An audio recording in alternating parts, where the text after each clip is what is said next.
Bismillahirrahmanirrahim. Assalamualaikum warahmatullahi wabarakatuh.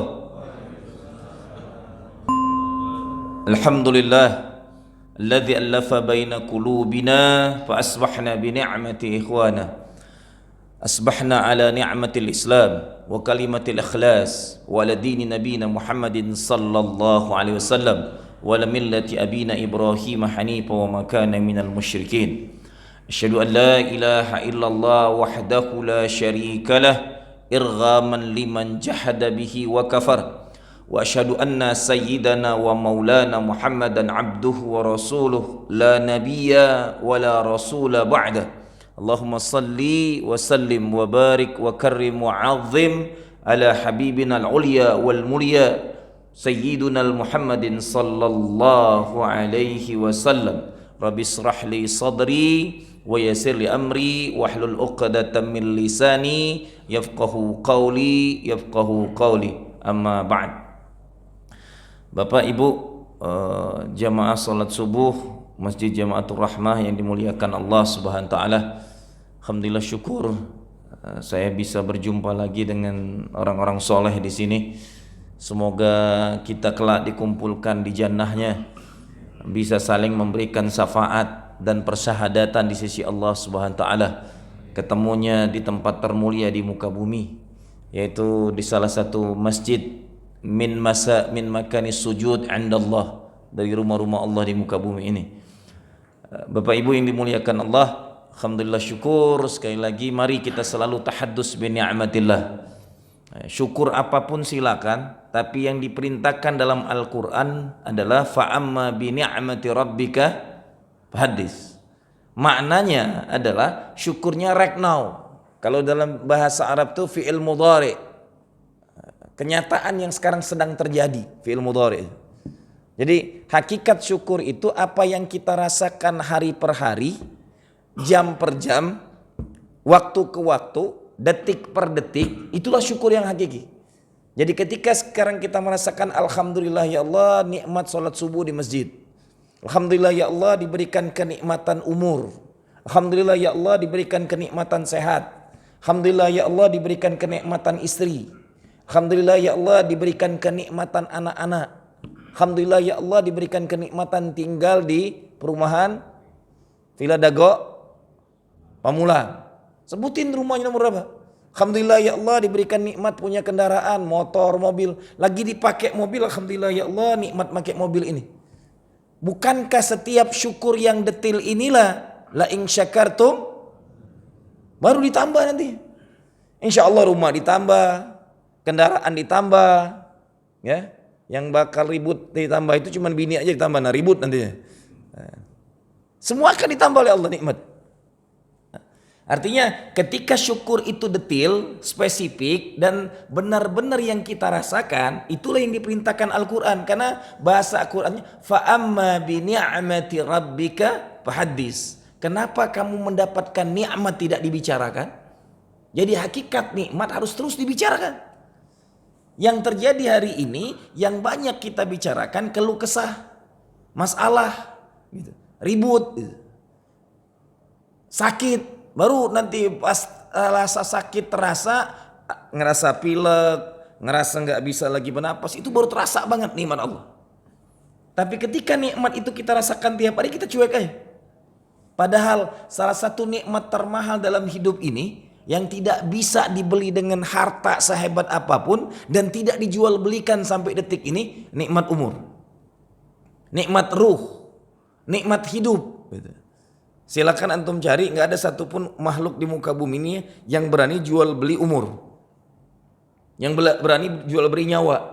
Kalau organ tubuh masih banyak dijual belikan manusia di online, tapi umur, roh kita, hidup kita, kenikmatan hidup ini termahal. Saking mahalnya nggak ada harganya. Semoga kita pandai selalu bersyukur kepada Allah Subhanahu wa taala. Salawat dan salam kepada junjungan termulia Baginda Muhammad Rasulullah sallallahu alaihi wasallam. Dua bulan lebih putus ya. Saya cuma mengingatkan kembali tentang sirah ini jalan terbaik untuk memahami sirah, itulah jalan terbaik kita mengenal kanjeng Nabi baginda Muhammad Rasulullah sallallahu alaihi wasallam. Dan saya sudah berulang-ulang mengatakan, mengulangi hari ini adalah saya mengingatkan ada kajian-kajian dalam sirah kita yang hilang adalah kajian 0 sampai 40 tahun. Ini bermasalah nih dalam kajian-kajian sirah kita. Saya punya buku sirah tuh di rumah hampir 20 biji. Saya kumpulin semuanya. Baru di situ saya mendapatkan kelengkapan sirah yang detail.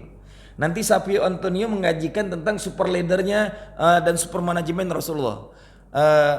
Aflauz Rahman, ulama dari Pakistan, bukunya kalau di Indonesia dicetak warna hijau, itu mengatakan Muhammad sang pedagang. Spesifik banget, dia kaji tentang Muhammad pedagangnya. Dan ternyata di buku itu saya baru mendapatkan kajian detail dari sejak kapan Rasul berdagang sampai berakhir kapan, bagaimana kehidupannya. Dan luar biasa dikajinya, di bedahnya habis. Umur dagang Rasulullah lebih panjang daripada umur nabinya. Rasul menjadi nabi hanya 23 tahun. Tapi Rasul berdagang umurnya adalah dari umur 12 tahun sampai 37 tahun. Nanti umur spiritualnya 3 tahun mencari hakikat Rabbinya. Bertahanus di Gua Hira 3 tahun. Tapi umur dagangnya 25 tahun. 12 sampai 37 tahun. Jadi kalau pengen dibicarakan adalah mengkaji, mendalamin Rasulullah yang detail adalah 0 sampai 40 tahun. Surat Al-Ahqaf ayat 15 mengabadikan umur 40 tahun dalam Al-Quran. Ya. Saking detailnya. Nah, yang kita kaji, kita dalami, kita kuasai, bahkan sirah-sirah itu tebal-tebal banget, tebalnya segini, 40 sampai 63. Yang sudah jadi makhluk perfect gitu, sempurna dia. Safi Antonio mengatakan bentukan Rasulullah di sini, dia katakan dengan dia membuat model peta. Ya. Terbentuk pribadi, kalau bahasa saya 8 penjuru mata angin gitu. Sebelum 40 tahun Muhammad Rasulullah itu sempurna. Pelajaran yang didapatkan pertama, self development, militer,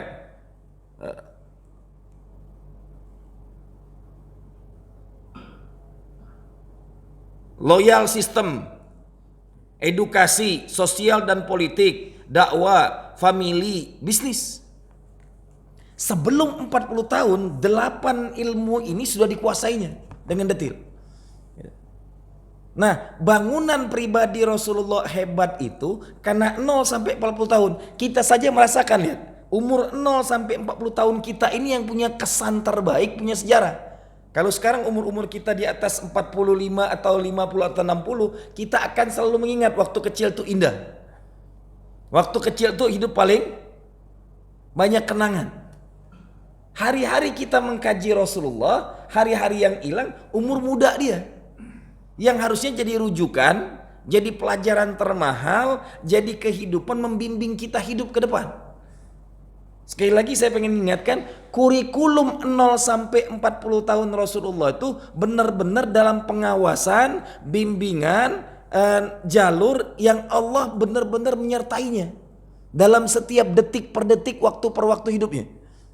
Antum lihat nanti, zaman fatrah, zaman, kalau bahasa saya lihatnya nanti, luar biasanya Islam itu hanya 600 tahun tidak sampai, 570 tahun Rasulullah lahir, hitungan Masehi.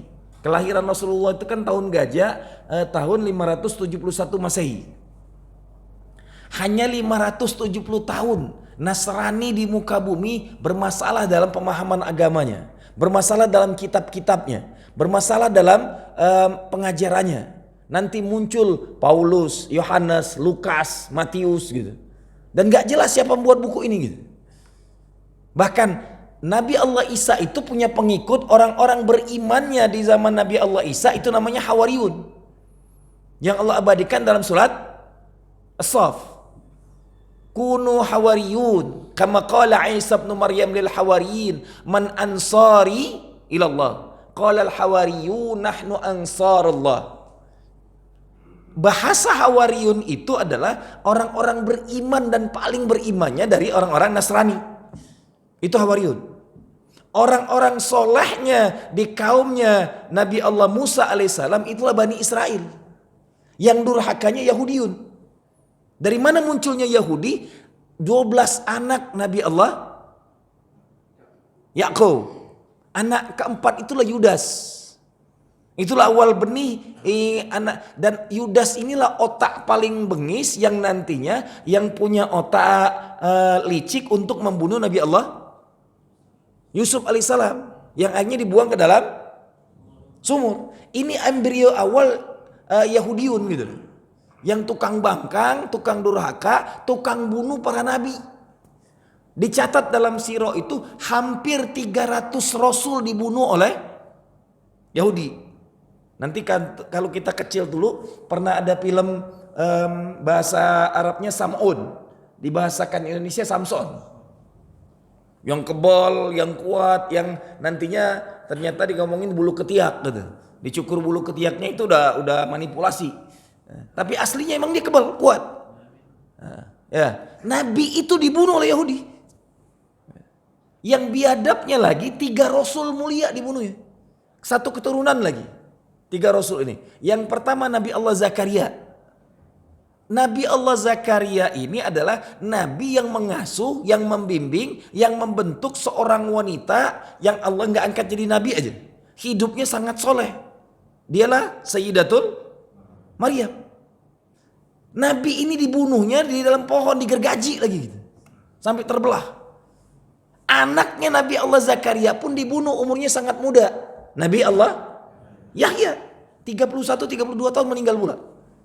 Yang ketiga, berarti ketika Maryam dididik oleh Nabi Allah Zakaria, yang tinggal di rumah itu pun anaknya Maryam pun harus dibunuh. Nabi Allah, tapi Allah selamatkan. Walakin syubbihalahu wa ma qataluhu wa ma salabuhu walakin subbihalahu. Orang-orang Yahudi tidak membunuhnya dan tidak pula menyalibnya. Wa ma qataluhu wa ma salabuhu. Tidak membunuh, tidak menyalib. Walakin syubbihalahu. Tapi Allah berikan keserupaan. Siapa yang disalibnya? Hampir sama, Yudas. Ini Yahudi juga nih.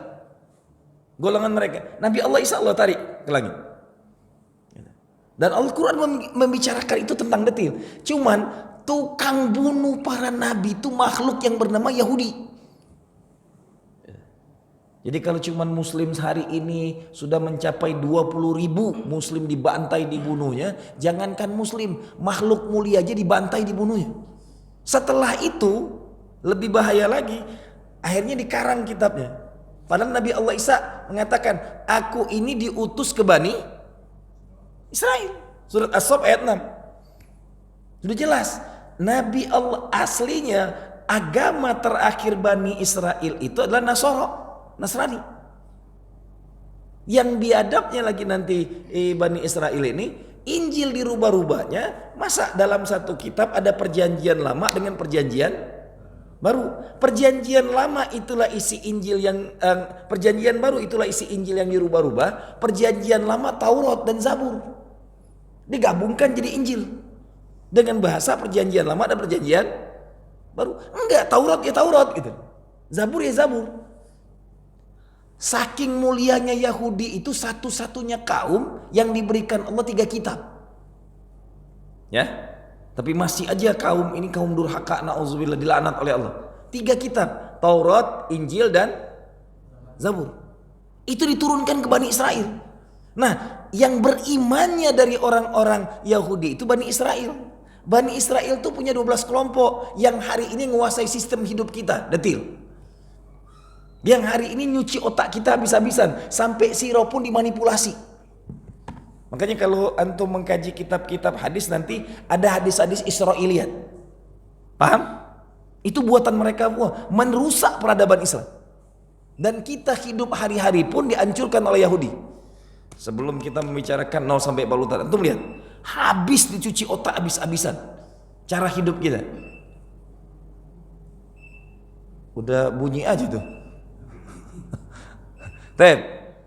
Lihat aja nih. Yang diperintahkan makan menyembelih yang namanya sapi itu siapa? Bani Israel. Surat Al-Baqarah. Al-Baqarah itu perintah Al-Quran, perintah Allah kepada Bani Israel untuk menyembelih sapi. Saking jelimetnya hidupnya yang banyak tanya, banyak pengen tahunya, ditanya detail banget gitu. Sapi yang diperintahkan sapi seperti apa bentuknya?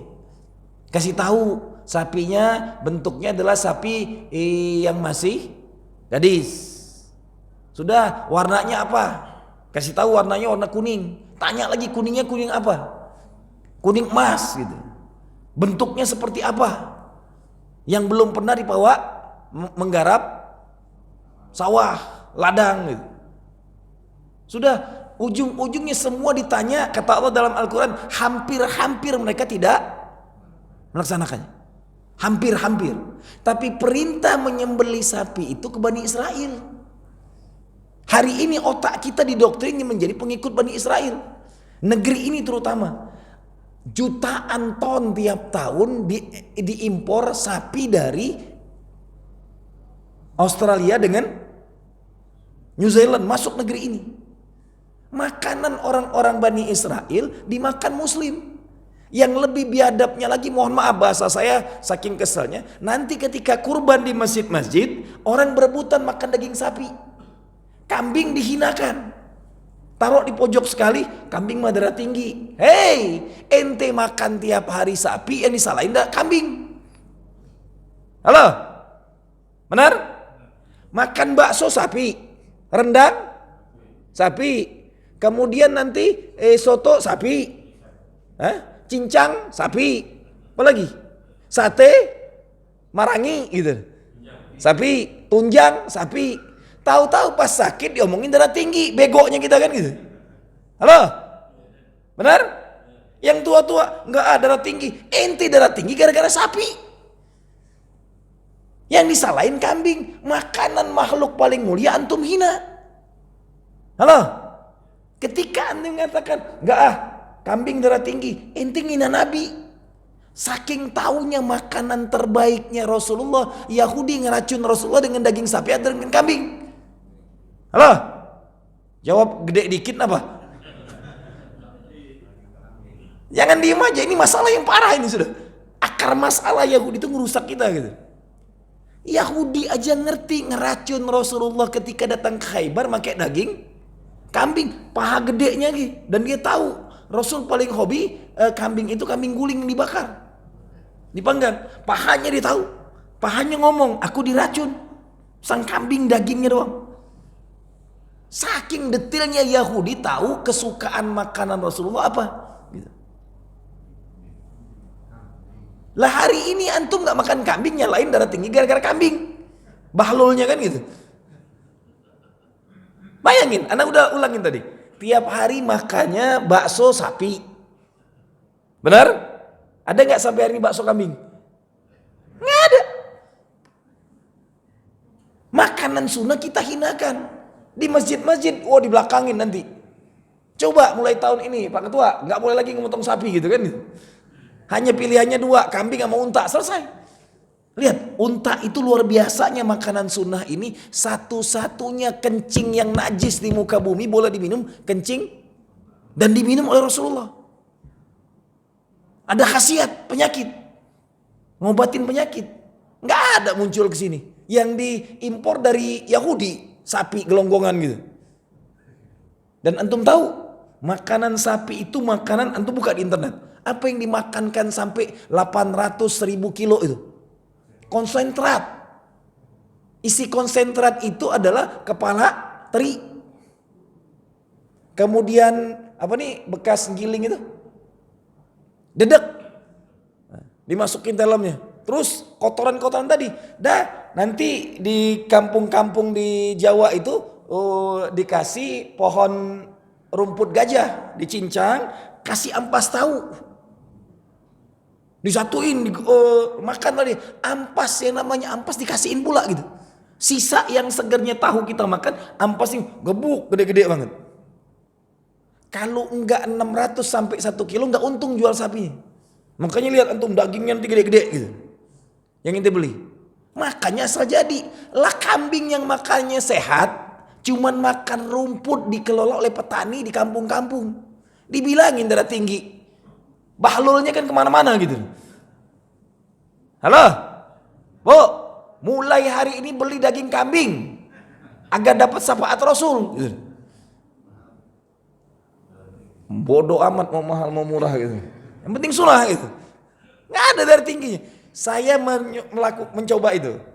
Tahun 2000 saya iktikaf karena tidak ada satu masjid di BSD sampai ke pesantren saya nggak ada yang buka iktikaf. Saya cuma dapat iktikaf di masjid Ta'awun. Waktu lagi COVID-nya parah. Saya bilang saya tiap tahun nggak pernah ninggalkan iktikaf. Masa gara-gara cuman buatan Yahudi ini saya nggak iktikaf? Nyari terus, tapi alhamdulillah dapatnya di Ta'awun. Kebetulan salah satu jamaah dari 40-an lebih yang ada di sana itu kena stroke sebelah. Selama saya di sana itu saya ngomong ke jamaah, nanya, Ustaz itikaf di mana? Saya di Ta'awun. Yang nggak itikaf bantu-bantu infak untuk iftarnya. Saya cuma ngeser aja ke jamaah-jamaah. Ternyata dapatnya besar banget itu. Hampir 20 jutaan. Setiap pagi sahur dan buka puasa saya beliin nasi kabuli, kambing tiap hari. Yang kena stroke, Ustaz saya ini udah stroke. Saya bilang, inti kena stroke bukan karena sapi, bukan karena kambing, karena sapi selama ini dimakan. Kenapa kambing bisa lain? Bismillah inti makan pulang sehat. 10 hari makan kambing tiap hari, yang tadinya tangan gak bisa bergerak jadinya. Inti salahin kambing selama ini gue.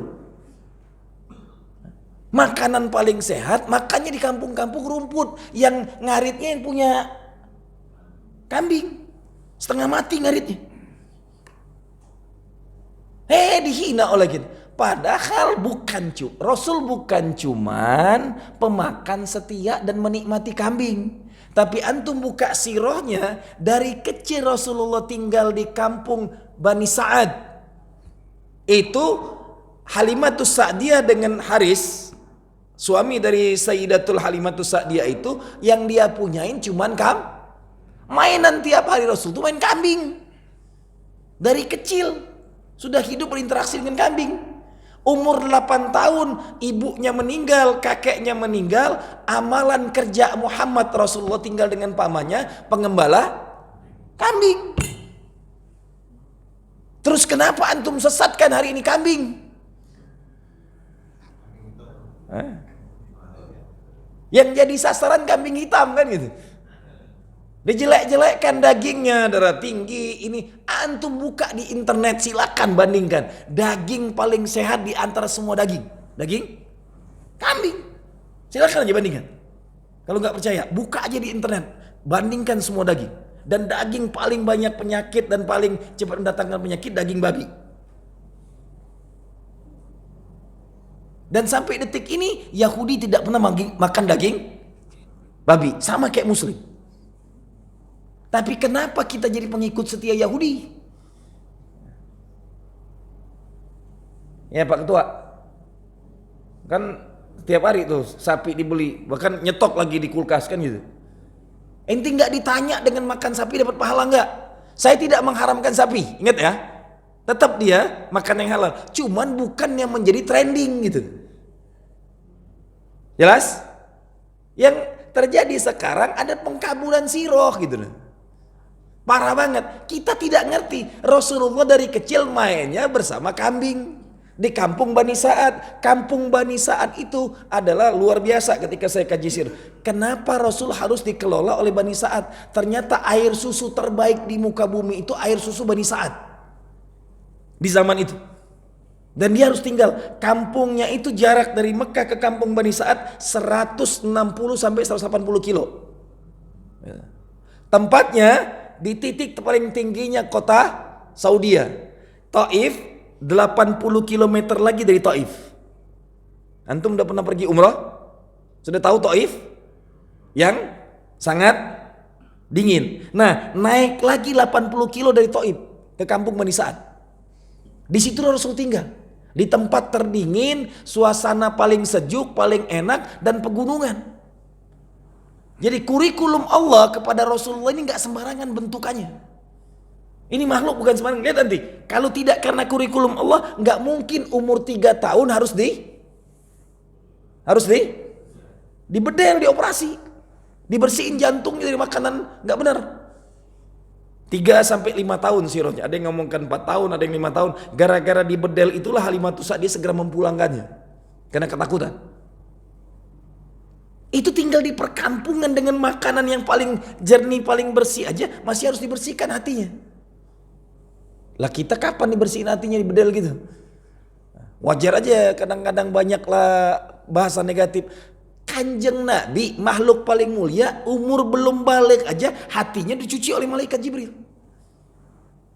Bahkan luar biasanya yang gak masuk akal, di zaman Fatrah, di zaman orang-orang Quraisy menyembah berhala 360 berhala di sana, makhluk ini dilahirkan dengan 2 nama yang ajaib, ta'ajab.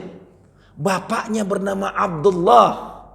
Bayangin antum, nama Abdullah artinya hamba, ibunya bernama yang amanah gitu. Masuk akal nggak antum kalau nggak benar-benar ini kurikulum rekayasa Allah? Bapak harus bernama Abdullah gitu. Dan zaman itu zaman fatrah, lagi kehancuran sistem para nabinya, kacau Nasraninya gitu. Tapi dia lahir dengan 2 nama yang sangat unik. Kita aja belum tentu punya nama bapak seperti ini. Jelas? Antum cek aja nama orang tua antum. Tambah kalau orang Jawa, Pak Imin nanti namanya. Pak Ijo gitu. Ini bapak ibunya sudah Islami sebelum dia lahir. Sebelum dia jadi nabi. Bapak Abdullah, ibu Aminah. Bentukan kurikulum Allah. Maka Anda bilang tadi, hilang kita siro-siro fundamental dalam peradaban Rasul. Seakan-akan Rasul itu orang enggak, baik desain Allah. Detil banget desainnya. Dari nama orang tua pun pilihan. Nanti makhluk-makhluk hebat di zaman Rasulullah itu adalah yang bernama Abdullah semua. Ibnu Umar Abdullah bin Umar. Ibnu Abbas Abdullah bin. Anda lihat.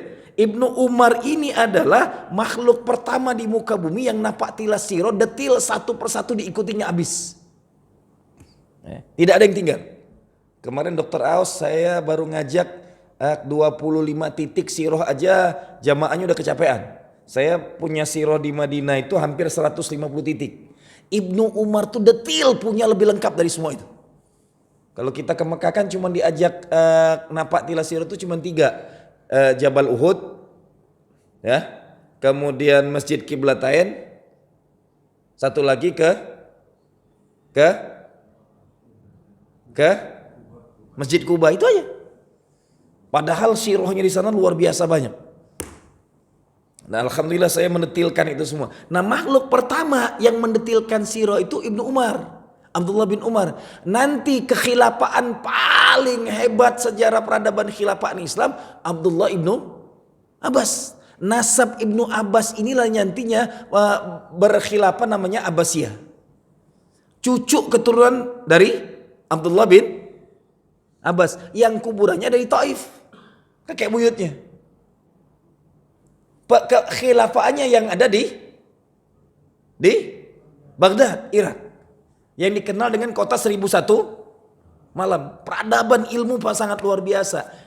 Ini semua nama-nama Abdullah setelah Rasulullah meninggal itu banyak dipakai oleh anak-anak para sahabat. Sampai hari ini nama Abdullah masih abadi. Dan masih dipakai oleh umat Islam. Mayoritas nanti nama anaknya Abdullah di mana-mana. Dan ini bukan kacang-kacangan baik kurikulum. Orang tua pilihan dengan nama unik.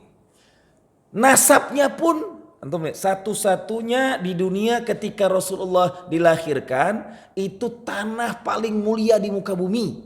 Makanya karena makhluk inti istimewa, tanah lahirnya pun tanah termulia. Antum bandingin. Salat di Masjidil Aqsa 500 pahalanya. Salat di Masjid Nabawi pahalanya 1000. Salat di Masjidil Haram pahalanya 100.000. Hitung dari 1000 naik ke 100.000 berapa kali lipat? Berapa kali lipat? 100, bukan 100%. 100 kali lipat. Kalau 100%, 1000 kali 2 kan gitu. Cuma 2000 gitu. Ini 100 kali lipat. Berarti kalau dipersentasekan berapa persen nih? Kalau dipersentasekan, saking luar biasanya. 1000%. Benar, 100 kali lipat. Pengalinya. Yang ana pengen ngatakan, satu-satunya ardul muqaddasah paling suci, paling mulia, yang semua tanah Mekah itu kullu ardil Makkah masjid. Dia lahir di tanah yang semua tanahnya bukan cuman Ka'bah yang sekitarnya aja masjid. Semua tanah yang berbatasan dengan Mekah itu adalah masjid. Makhluk ini harus dilahirkan di tanah paling mulia di muka bumi. Saking istimewanya gitu. Sudah istimewa, yang harus ngasuhnya pun harus air susu termulia di zamannya, Bani Sa'ad. Kampungnya paling tinggi. Hari ini anak-anak kita tinggal di perkotaan. Kenapa tidak ditinggal di Mekah? Karena kota yang sudah hiruk pikuk dengan kehidupan dimanapun orang datang. Yang ditakutkan Allah, anak kecil yang calon makhluk termulia ini terkontaminasi dengan bahasa negatif. Antum lihatlah bagaimana indahnya tinggal di perkampungan. Nah, orang lewat, mangga, badeka mana, orang Sunda gitu, disapa gitu. Orang Jawa bagaimana nyapa orang di kampung-kampung, suasananya segar. Itu nggak ada yang namanya utang piutang, kadang-kadang saling bantu aja semua kegiatan. Hajatan itu nggak ada nyewa tenda, bangun sama-sama, rumah ke rumah dipakai tempat hajat, nyembelih kambing, nyembelih ayam, masak rami-rami, nggak ada make-make panggung, nggak ada make-make catering gitu. Semua bahasa positif di kamu, nggak ada bahasa negatif yang keluar. Coba di kota, waduh, bawa mobil aja kalau nggak nabrak belum berhenti itu maju terus, paksa. Benar? Mau nyebrang di depan ini aja setengah mati gitu. Muter balik tambah lagi. Itulah kehidupan di perkotaan. Allah bentuk dengan kurikulum Allah, baru lahir dibawa jalan 160 kilo. Yang hari ini anak belum 40 tahun belum boleh bawa keluar kemana-mana gitu. Nabinya 160 kilo keluar dari tempat lahirnya. Dari ardul muqaddasahnya suruh lahir di situ.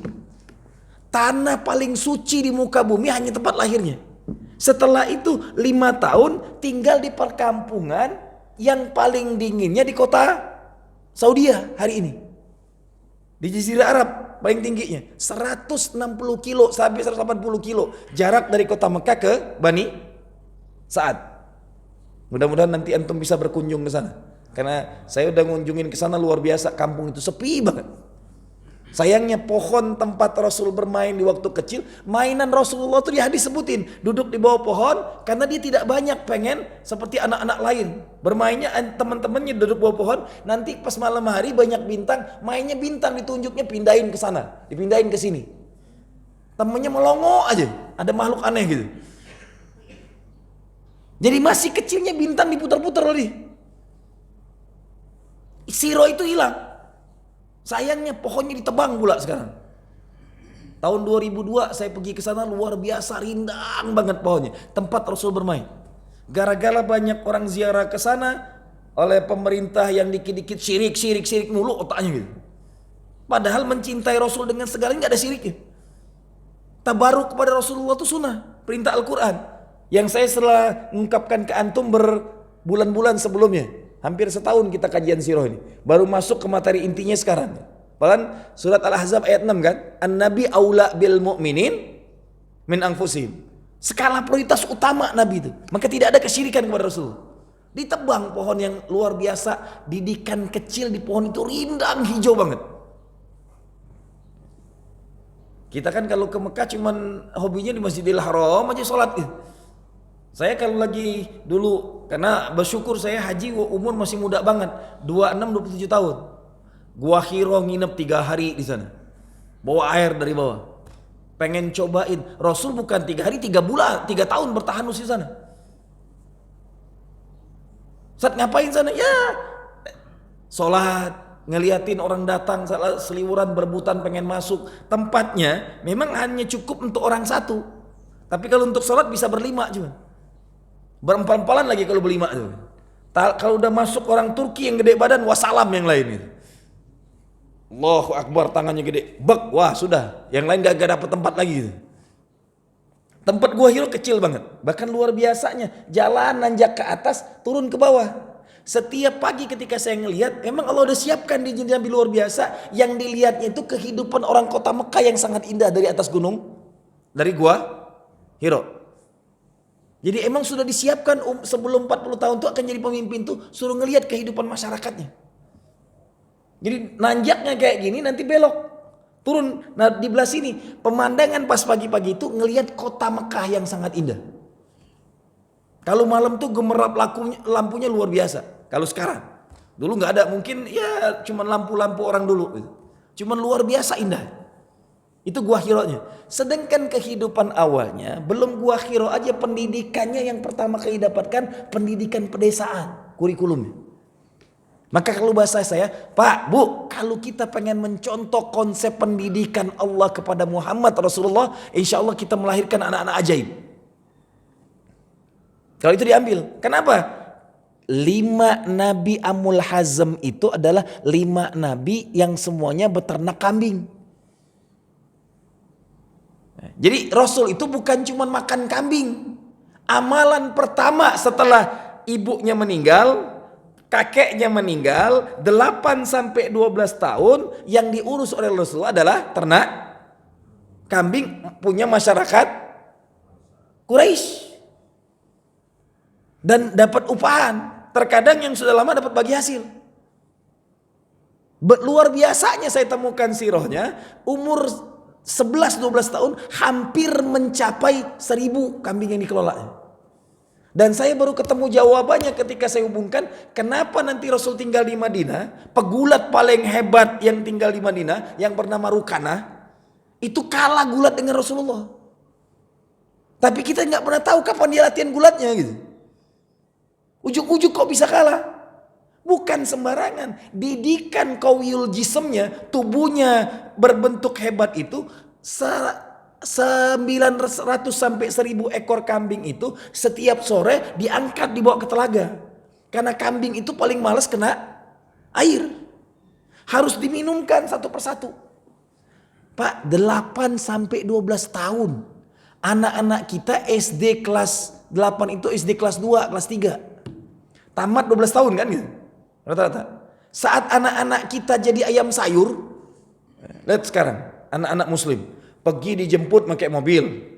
Atau diantar pakai motor. Masuk sekolah di kerangkeng, di pagar. Gak boleh keluar kemana-mana. Pulang nanti sore hari diantar lagi pakai motor.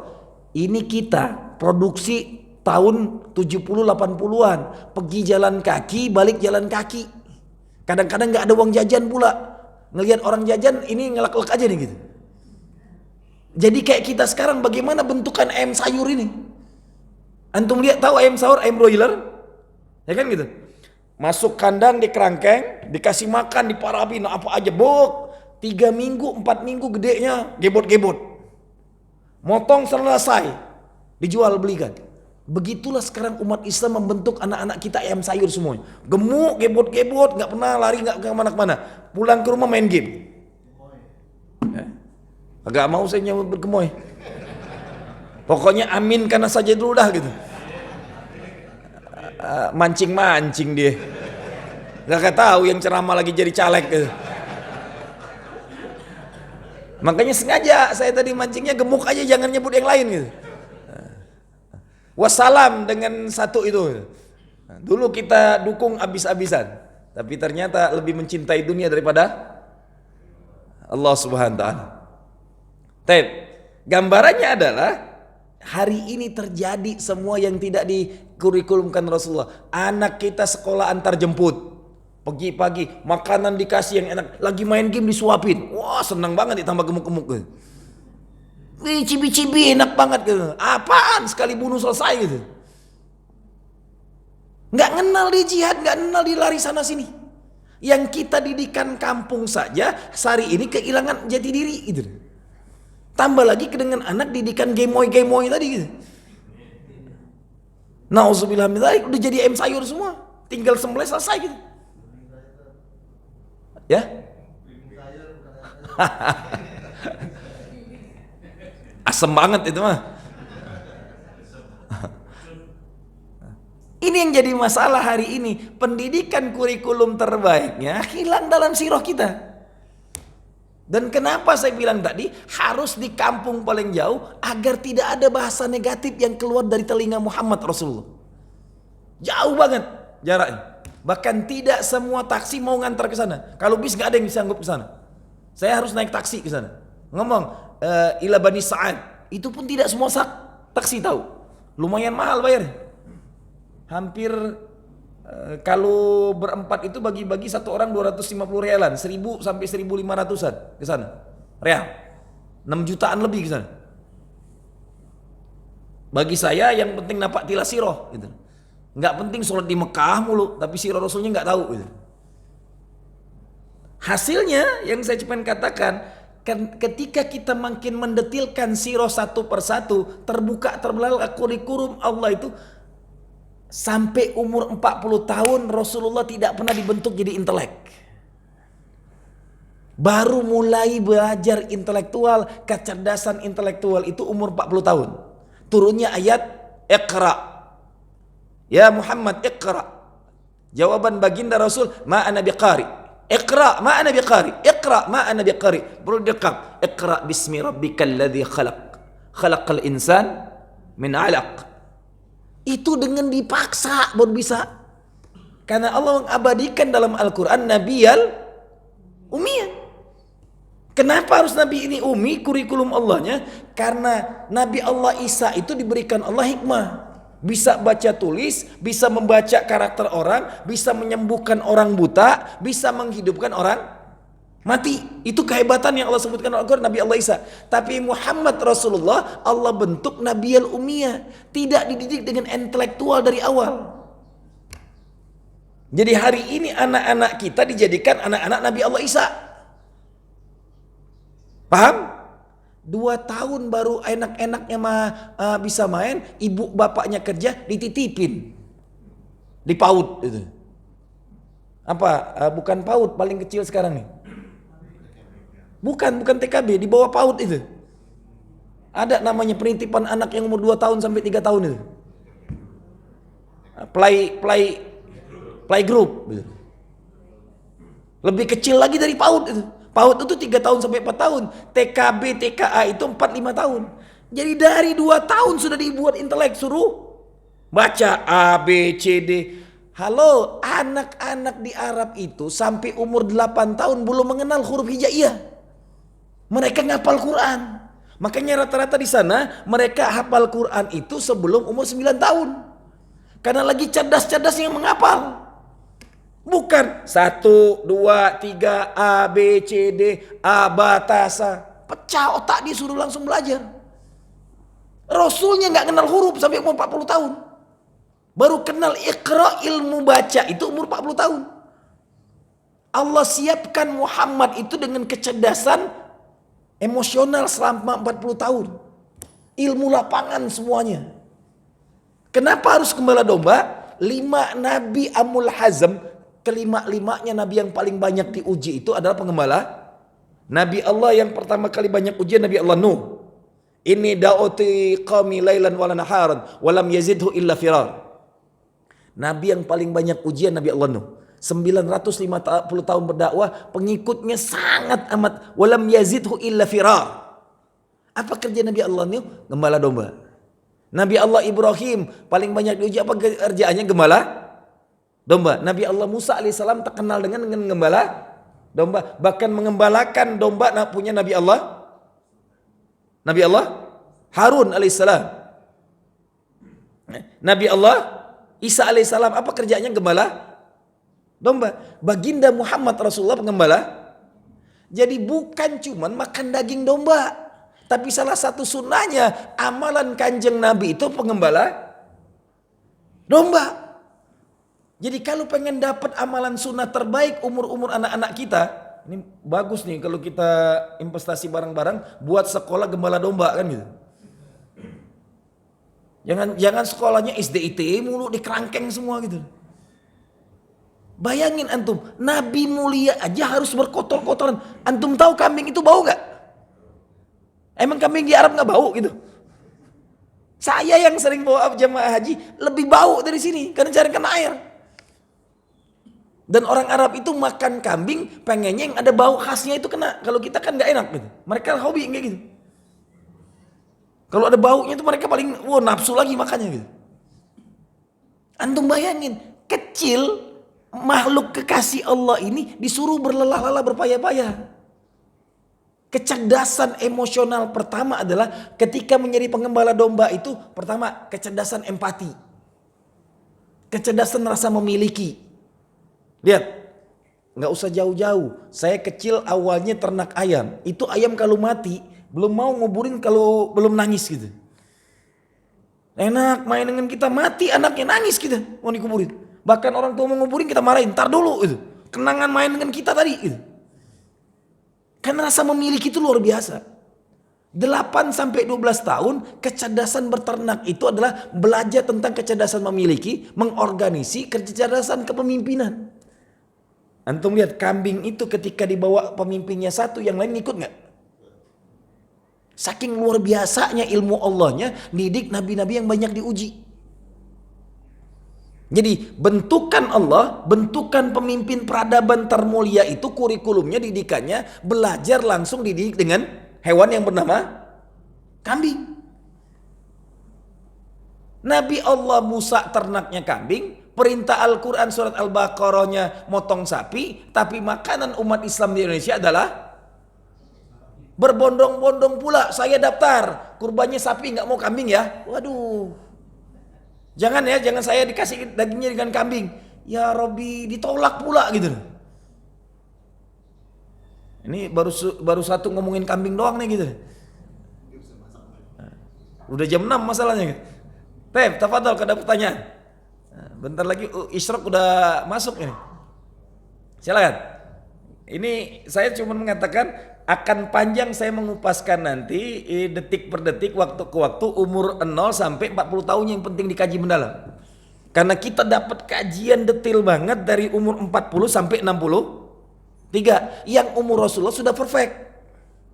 Yang sudah hebat. Pekerja keras yang all out itu ketika 8 sampai 12 tahun. Antum bayangin, ini anak dibentuk oleh Allah pekerja totalitas. Ngurusin kambing itu bukan sembarangan. Satu lari harus dikejar. Yang memisahkan dari grupnya diambil lagi. Bukan 1-2-1. Enggak mungkin makhluk bimbingan Allah ini dikulikan habis-habiskan kalau tidak ada hajat lebih besar. Kita jadi umatnya kerjanya santai-santai. Bahkan anak-anak Gen Z sekarang kalau bisa nyari kerja itu bisa main game lama-lama gitu. Nyari kerja itu semudah mungkin. Kalau sudah kerja fisik nggak mau mak, kerjanya capek gitu. Hilang semua kurikulum Rabbani gitu, yang dibentuk kepada baginda Muhammad Rasulullah sallallahu alaihi wasallam. Taib? Silakan. Fadal. Assalamualaikum warahmatullahi wabarakatuh. Waalaikumsalam warahmatullahi wabarakatuh. Ya, bersyukur Ustadz bisa menerangkan mengenai sirah nabawiyah, karena kita kan nggak sempat baca-baca buku seperti itu. Itu satu. Enak bener ya? Ada yang bacain ya gitu. Jadi memperkaya. Terus yang kedua mengenai ini kurikulum yang Allah skenariokan. Apakah itu juga termasuk Yahudi, skenario dari Allah, sehingga menjadi itibar buat kita memperdalam karakteristik orang-orang yang minus dan yang plus gitu. Apa ini suatu analisa? Contohnya apa tuh? Ya, kalau seperti Yahudi, apakah itu juga termasuk kurikulum dari Allah sebagai iktibar kita di masa sekarang itu? Walaupun memang Yahudi masih ada sampai sekarang, tapi kita bisa menggali karakteristik yang minus, dan kita mengambil hikmahnya para nabi yang berjuang untuk menegakkan tauhid. Apa itu termasuk kurikulum dari Allah? Ya, benar. Jadi saya tadi di ujungin, satu-satunya nabi dikirim ke akhir zaman untuk umat Islam itu sampai hari ini sudah 1400 tahun agamanya masih original. Karena yang menjaganya inna nahnu nazzalna dzikra wa inna lahu lahafizun. Terjaga. Setiap mati nabi di zaman Bani Israel langsung Allah munculkan nabi lain. Nggak usah ke jauh-jauh. Ada Nabi Allah Musa. Nabi Allah Musanya lagi belajar di Bukit Tursina ketemu Allah. Kemudian belajar ke Nabi Allah Khidir ke Antolaya. Jarak Antolaya ke Nabi Allah Khidir tuh di Silokan hampir 4 bulan lebih. Itu kaum Bani Israel syirik. Buat Tuhan dari emas. Sapi dibuatnya sembahan gitu. Jadi catatannya, saya cuma mengatakan gini, bukan cuma diperintahkan untuk menyembelih sapi, tapi Yahudi itu pernah syirik menyembah sapi. Jadi kalau ada hari ini orang satu negara nyembah sapi, itu sebagian daripada Yahudi juga gitu. Karena pernah terjadi. Dan tolong diingat, semua kaum Allah binasakan. Kaum Samud, kaum Ad, kaum Lut, semua kaum itu dibinasakan Allah. Tapi yang Allah hidupkan nanti berhadapan-hadapan selalu, kaum Bani Israel itu tidak akan binasa sampai kiamat. Dan Muslim tidak akan pernah binasa sampai kiamat. Dua kaum ini yang akan bertemu. Kenapa harus ada dua kaum ini? Yang satu nanti Al-Masihud Dajjal, imamnya. Bani Israel itu, mohon maaf kalau Bani Israel mulia, Yahudi itu nanti yang mereka tunggu itu Al-Masihud Dajjal. Sama-sama Al-Masih. Kita sedang menunggu Al-Masih Isa bin Maryam. Jadi dua ini punya kekuatan masing-masing. Ini kekuatan makhluk lebih hebat daripada syaitan dan dengkotnya syaitan Dajjal. Yang mereka lagi tunggu itu. Makanya sekarang lihat antum. Ini bahaya nih. Jangan ngartikan hari ini perang ini makin bergejolak. Di otak Yahudi ini harus disegerakan munculnya Al-Masih. Makanya dan mereka tahu kenapa Syam. Arti Syam itu Syamsun, matahari yang panas. Daerah Syam itu daerah perang dari sebelum Rasulullah hidup. Nabi-nabi yang diturunkan di Syam itu dibunuhin semua oleh Yahudi. Gitu. Sampai 300 totalnya. Daerah Syam, daerah panas bergejolak perang selalu. Dan disitulah Bani Israel hidup gitu. Tapi ketika awal disuruh masuk Palestina, idhab anta wa rabbuka faqatila. Silakan ente pergi sama Tuhanmu, bunuhlah orang-orang Palestina. Jadi intinya Yahudi itu awalnya kaum pemalas. Gitu. Nah, Bani Israel ini paling kekal hidupnya. Karena mereka yang nantinya pengikut setia Al-Masihud Dajjal. Maka hari ini antum lihat, perang di Syam itu bukan cuma di Palestina. Sudah menjalar, Lebanon lagi diserang. Ya kan?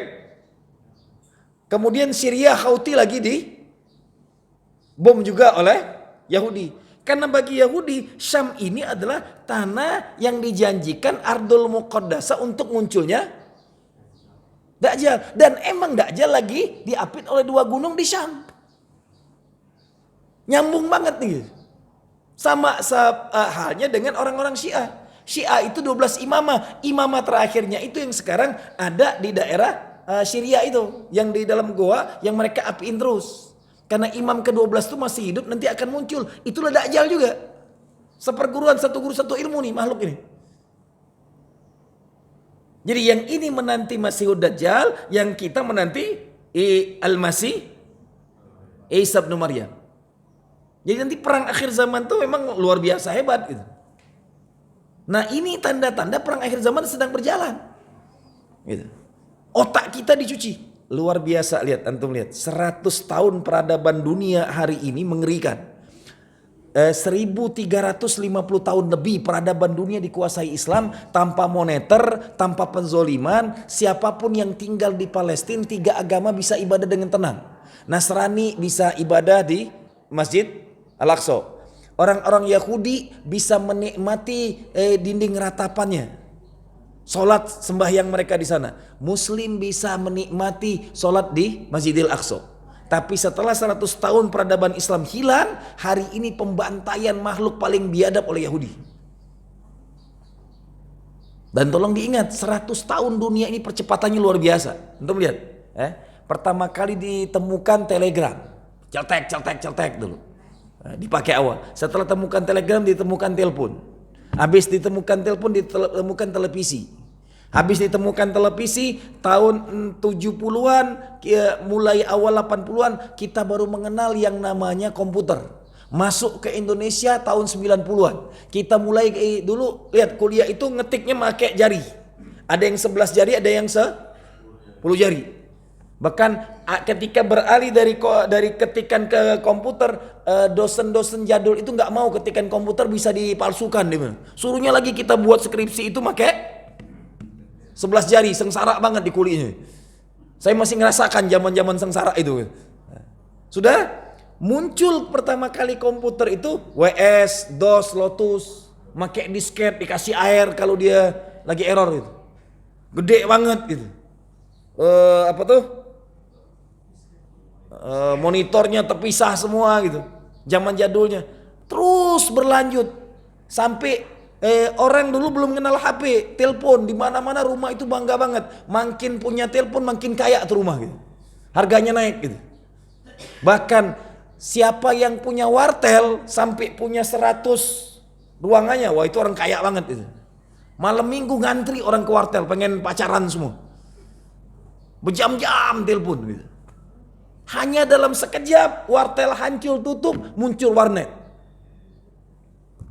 2-3 tahun warnet, tahun 90-an akhir mulai kita mengenal HP. Dulu HP-nya Ericsson, Nokia, Ericsson-nya 335, besi semua, nimpuk anjing mati tuh anjing. Dan cuma nomor doang.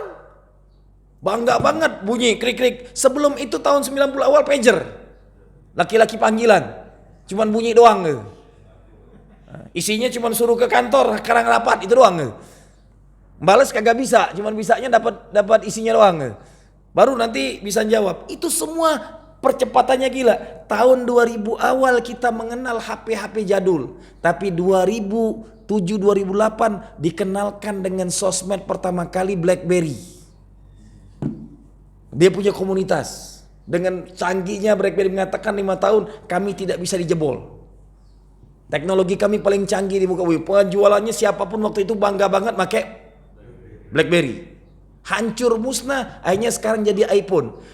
Yang dulunya komputer gede-gede di rumah bangga banget, sekarang komputer wassalam. Warnet wassalam. Habis semuanya. Teknologi. Hari ini internet semua ada di dalam genggaman tangan kita. Yang biadabnya lagi tahun 40 sampai tahun 70-an mata uang kita uang gobang semuanya. Awal tahun 80-an dikeluarkan uang kertas 100 rupiah warna merah. Ingat gak itu? Awal-awal kita kenal. Habis 100 rupiah muncul 500 rupiah. Habis 500 muncul 1000. Paling tinggi waktu itu muncul baru 10.000 gitu. Uang kertas semua. Selesai uang kertas sampai muncul paling gede 100.000. 100.000 di Indonesia dicetak dengan harga cuma 50 rupiah. Apa bedanya dengan uang dolar 100 dolar? Tapi pengalinya 100 dolar ke rupiah jadi 1,5 juta. Semua uang penipuan. Sudah semua uang penipuan ini tahun 2020 mata uang dihancurkan. Karena apa? Setelah Covid yang rekayasa Yahudi, hari ini kita tidak lagi bawa dompet. Kemana-mana tap sana, tap sini, tempel sana, tempel sini. Bahkan kalau HP tinggal pulang lagi ke rumah. Bini ditinggalin berbulan-bulan nggak pernah diambil lagi di rumah. Benar? Benar kagak ini? Kalau HP tinggal was-was, bini ditinggalin berbulan-bulan nggak pulang-pulang kerjanya nggak pernah was-was deh. Ini Tuhan baru gara-gara HP ini. Tap sana tap sini. Tahukah antum saat teknologi ini akan hancur, semua dunia akan miskin. Karena uang kita sekarang lebih dusta lagi. Dulu masih banget, masih uang gobang, masih uang kertas, masih ada angkanya. Sekarang cuma angka di handphone. Di rekening saya ada duit 3 juta, cuma tap sana tap sini. Saat teknologi ini musnah, wassalam kita miskin semua. Halo? Siap-siap beli emas. Jangan emas Jawa kegedean, badannya gede doang. Hari ini terjadi. Teknologi yang paling canggih di muka bumi buatan Yahudi. Dengan drone-nya 7 lapis gak akan bisa dibom dengan nuklir. 50 km Mujahid Al-Aqsa, Mujahid Gaza bisa menjajah Yahudi. Anti teknologi. Mereka bisa masuk menjajah ke dalam. Siap-siap semua teknologi ini dalam 100 tahun yang berubah cepat ini akan musnah. Dan kita akan mulai perang kembali kepada zaman Rasul. Pedang, kuda, panah. Jangan bangga-bangga inti duit banyak-banyak di bank. Setiap hari kita nyimpen uang rupiah itu, kita langsung menyimpan fluktuasi. Apa namanya? Inflasi. Tiap detik uang kita di bank itu inflasi. Dulu 50.000 itu pertama kali dicetak bisa mendapatkan 2-3 gram emas. Hari ini 1 gram emas 1.150.000. Sudah 50.000 20 lembar lebih gitu. Awal dicetaknya 50.000 itu dapat 2-3 gram emas. Awal nyetak 5. Hari ini duit antum sebanyak apapun baru nyimpen 2 jam saja langsung inflasi. Tapi emaslah kadar yang jelas. Segera beli emas banyak-banyak. Ustaz, mau beli gimana, duitnya kagak ada, cuman angka doang. Angka juga kagak banyak-banyak dia bilang.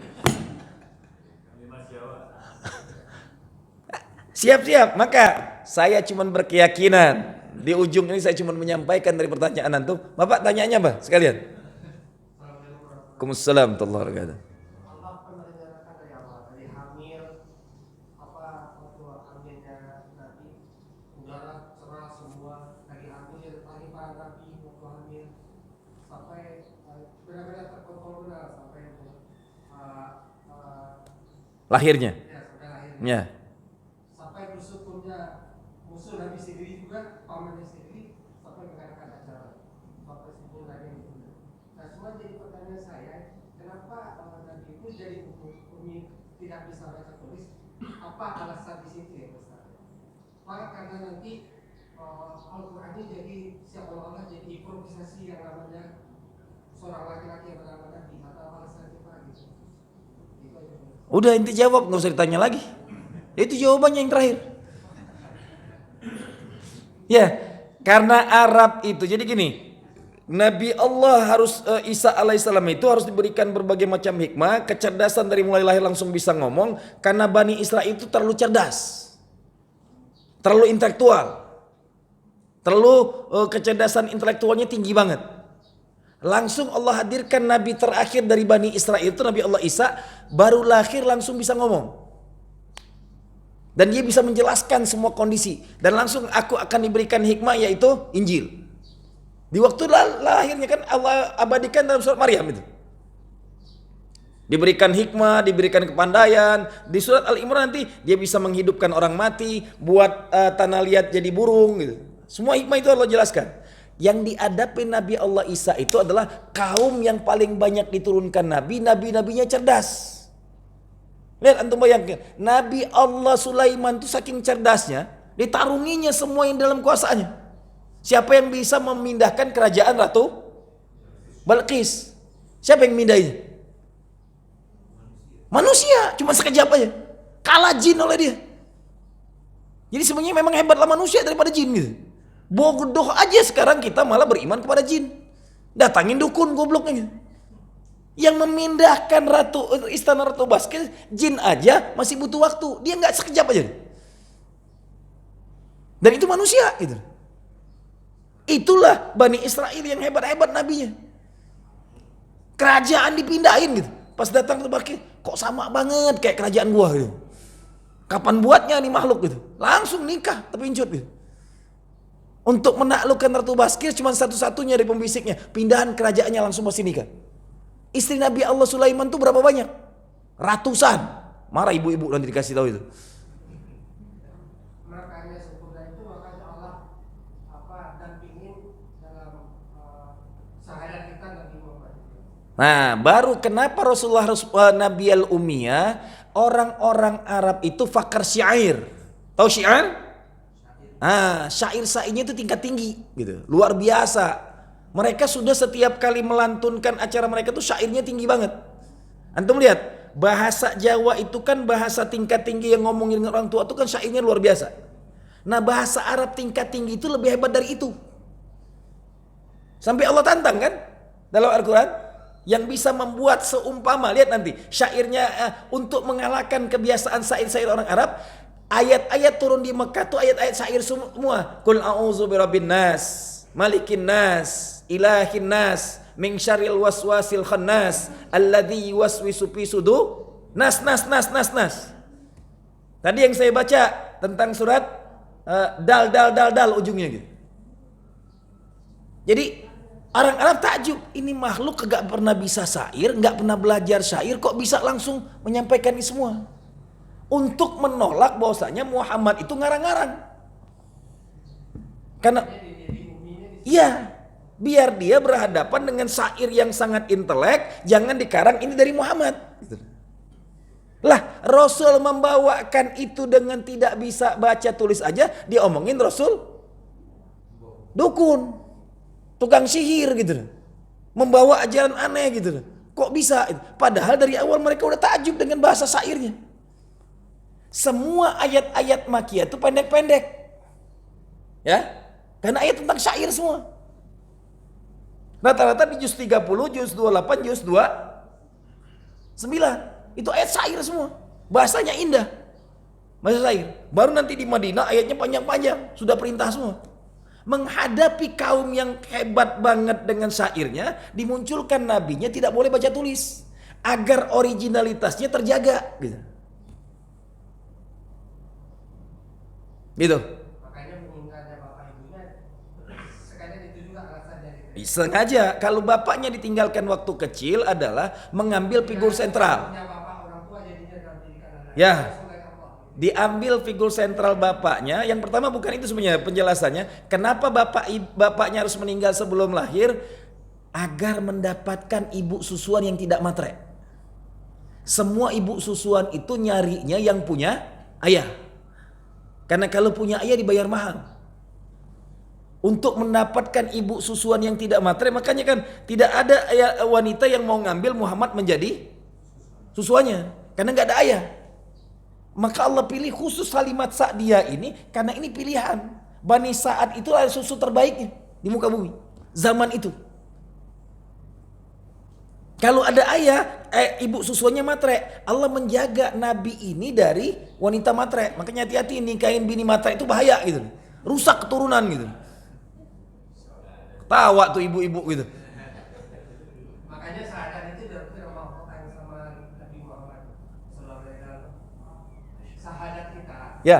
Itu makanya didampingi dengan Nabi Muhammad. Seluruh nabi dulu syahadatnya dengan nama nabinya. Saat Isa pun syahadatnya ke Nabi Allah Isa. Semua nabi seperti itu.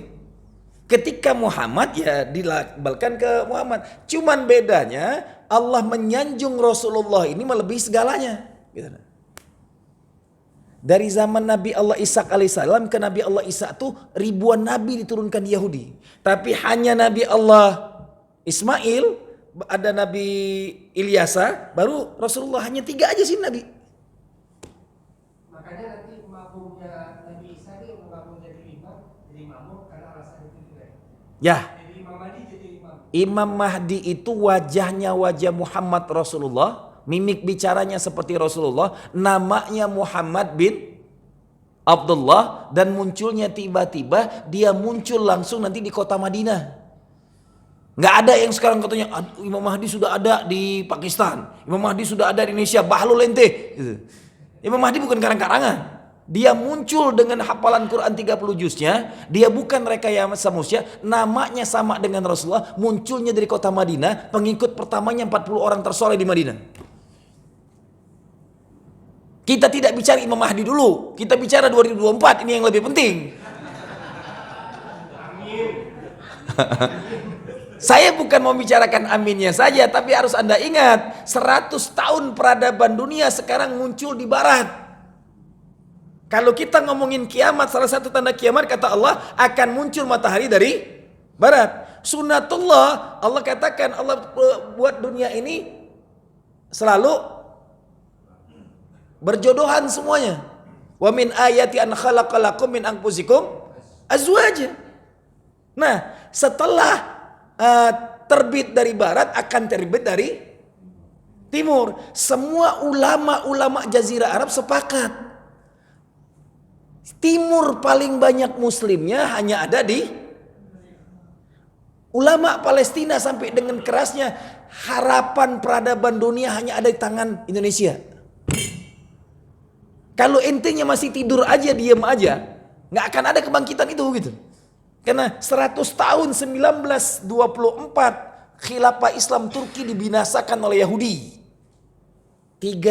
Tiga fikroh sekarang yang ada dipakai di dunia ini buatan Yahudi semuanya. Kalau nggak salah 2 bulan yang lalu sudah saya sampaikan ya.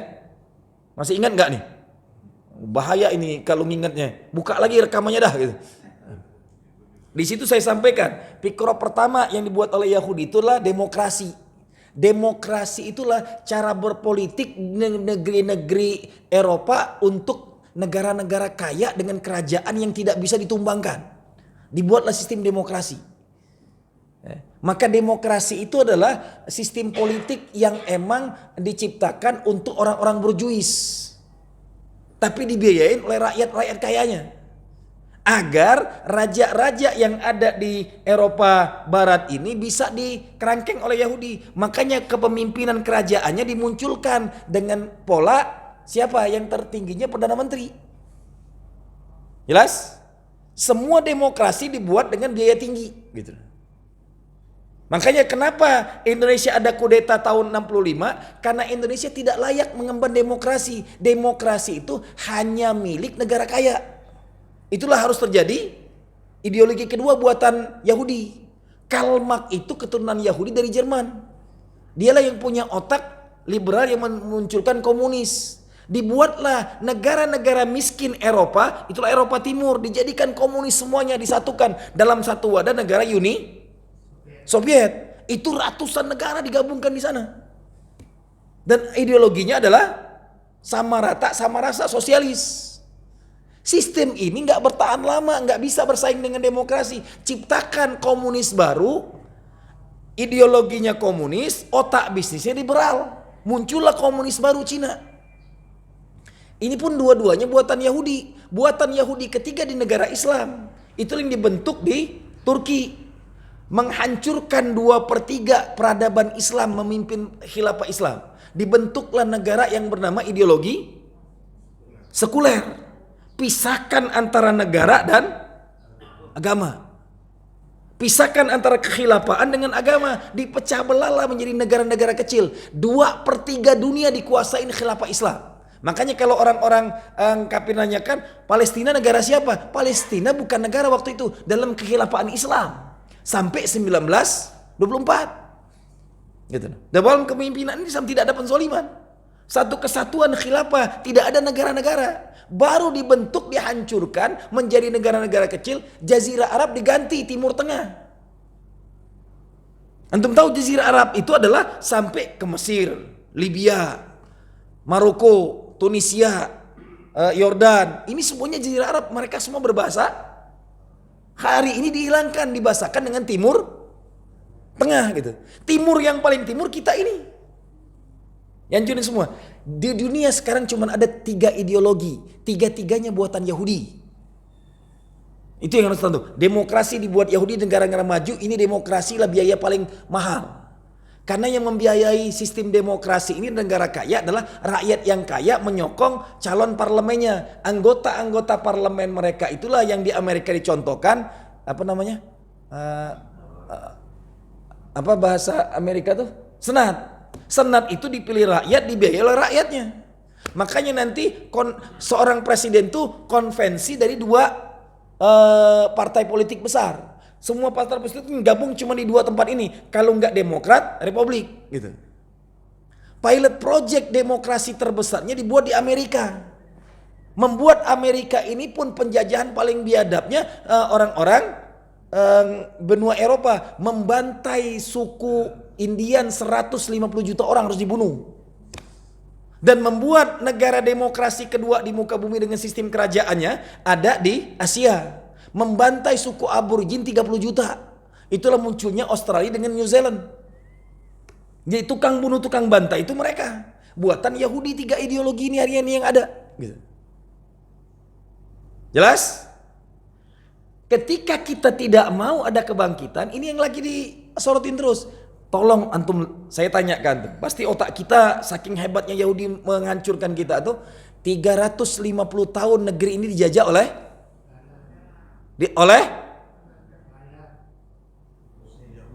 coba buka lagi sirahnya. Siapa POC? Yahudi. Bu, ente buka HP, buka sekarang. Tanya, siapa pendiri POC? Tanya aja di HP, yang buka HP. Dijawabnya nih, pendiri POC itu orang Yahudi. Saya nggak mau ngapalin namanya aja. Mal'un itu, laknat. 350 tahun negara ini dijajah oleh Yahudi. Jadi penjajahan tertua di muka bumi Yahudi itu negeri ini. POC itu perusahaan bisnis yang internasional global pertama di muka bumi milik Yahudi. Yang dijajah negeri Indonesia. Antum tahu, belum ente lahir ke muka bumi, nenek moyang ente sudah pakai Pepsodent. Jelas? Kita lahir di rumah langsung sikat giginya pakai milik siapa? Mal'un. Gak usah sebut lagi gitu. Milik Mal'un itu. 350 tahun bercokol. Makanya mereka punya perusahaan Newmont yang ngambil eksploitasi emas kita di NTB. Itu perusahaan Yahudi. Satu lagi yang ada di Papua. Freeport itu bukan ngambil emas. Yang diambil uranium. Satu kapal induk uranium itu ngambil di sana, itu selesai utang kita. Setahun bisa 12 sampai 20 kali uranium dibawa. Harusnya orang Indonesia nggak ada yang miskin. Ditipu, ente diomongin Belanda gitu. Tanya 3 kali baru POC. Siapa POC nggak ada yang tahu juga gitu. POC perusahaan bisnis legal milik Yahudi yang punya sistem sendiri negara ini. Dia cuman bayar upeti ke kerajaan Belanda. Dia punya sistem sendiri, mata uang sendiri, mata uangnya golden. Kepemimpinan sendiri, punya jenderal, punya pemerintahan, punya aturan sendiri. Itulah negara yang dibentuk oleh Yahudi di sini. Sampai harus menghancurkan Indonesia, mengutus anak Yahudi menjadi ulama hebat yang dikirim ke Aceh. Hafal Quran 30 juz. Belajar di Mekah selama 20 tahun. Pulang-pulang ngerusak Islam. Dikatakan Islam masuk ke Indonesia abad 14. Padahal Islam masuk ke Aceh abad ke-7. Semua diacak-acak oleh dia. Bahkan otak kita pun diacak-acak dengan ilmu nyusnakoglonya. Lihat, saya selalu nanya ke antum. Rukun Islam ada 5. Sholat hukumnya masih aja wajib. Dari dulu diajarin. Sholat hukumnya rukun. Otak kita didoktrin yang salah selalu. Habis semuanya dengan sistem. Sholat rukun jadi wajib. Ketika antum jadikan wajib, downgrade, turun ke bawah. Wajib cuma dosa. Rukun gak boleh tidak. Dalam sholat ada rukun kan? Salah satu jantungnya rukun sholat itu baca surat. Sah nggak kalau nggak baca Al-Fatihah? Tidak sah sholat orang yang tidak baca Al-Fatihah. Maka tidak sah Islam seseorang yang tidak menuntaskan rukun Islam yang 5. Selama antum belum pergi haji nggak sah Islam ente. Bodoh amat. Terima nggak terima syukuri aja. Dan itu fakta karena ini rukun. Semua kita dihancurkan dengan sistemnya. Jadi peradaban Islam negeri inilah yang makanya semua negara bekas jajahan Yahudi nggak ada yang maju. Mesir diacak-acak. Maroko menjadi negara miskin selalu. Indonesia lah paling parah. Karena jajahan Yahudi tidak boleh kaya raya. Terus diadu domba rakyatnya. Lihatlah, nanti dimuncikan Muslim abangan yang memerangi dari dalam. Selalu kayak gitu. Itulah kerja Yahudi. Membuat berbagai macam pikro sempalan untuk menghancurkan Islam dari dalam. Menghancurkan Islam dari luar paling sulit. Tapi kalau masuk ke dalam selesai jantungnya. Itulah yang hari ini mereka hancurkan Islam di negeri ini. Kalau antum sampai detik ini sirah orang ulama-ulama Jazirah mengatakan setelah barat 100 tahun maka 100 tahun selanjutnya akan dipimpin oleh negeri muslim. Syarat yang memimpin adalah yang negeri paling timur. Syarat paling timur negeri terbanyak muslimnya. Mereka sudah mengakui semua. Nahnu nantazirukum ya muslimul Indonesia. Kami menanti kebangkitan dunia Islam dari kamu ya Indonesia. Untuk menaklukkan Romawi dan segalanya. Maka tolong ingat ayat Al-Quran. Wa'iddu mastata'tum min quwwatin wa min ribatil khair. Turhibuna bihi aduwallah wa aduwakum. Tolong Pak dimatiin. Finish. Yang terakhir ini finishkan. Tep. Nah yang ini tolong diingat. Wallahu a'lam bishawab. Saya berharap ke antum semua, tolong kalau ada tadi Jumat berkah segala celengan-celengan kita, duit-duit infak, wakafkan segera, carilah perkampungan, menangkanlah umat hari ini. Karena 100 tahun peradaban timur menjajah dunia. Semoga 100 tahun ke depannya negeri ini yang akan mengakhiri akhir zamannya peradaban dunia. Amin ya rabbal. Assalamualaikum warahmatullahi wabarakatuh.